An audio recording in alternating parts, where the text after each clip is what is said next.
સુરત શહેરના Amroli police station વિસ્તારમાં આવેલા પ્રગતિ ઇકો પાર્ક સ્થિત વાલમ પ્રાઇવેટ લિમિટેડ એકમમાં પોલીસે દરોડો પાડી ડુપ્લિકેટ કોસ્મેટિક બનાવવાનો પર્દાફાશ કર્યો છે।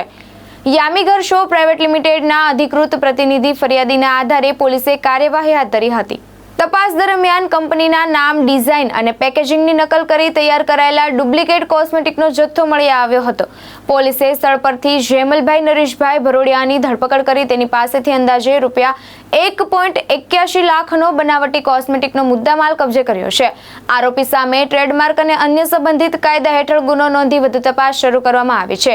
આ સમગ્ર કાર્યવાહી incharge police commissioner Wabang Jamir, અધિક police commissioner Mahendra Bagadiya, DCP Lakhandhirsinh Jhala અને એસીપી પાર્થ ચોવટિયાના માર્ગદર્શન હેઠળ અમરોલી પોલીસની ટીમે સફળતાપૂર્વક પાર પાડી છે। પોલીસે જણાવ્યું કે શહેરમાં બનાવટી અને ડુપ્લિકેટી બ્રાન્ડેડ વસ્તુઓના ગેરકાયદેસર વેપાર સામે આગામી દિવસોમાં પણ સઘન ચેકિંગ અને કડક કાર્યવાહી ચાલુ રહેશે। ભાવેશ ઉપાધ્યાય, દ્રષ્ટિકોણ ન્યૂઝ, સુરત।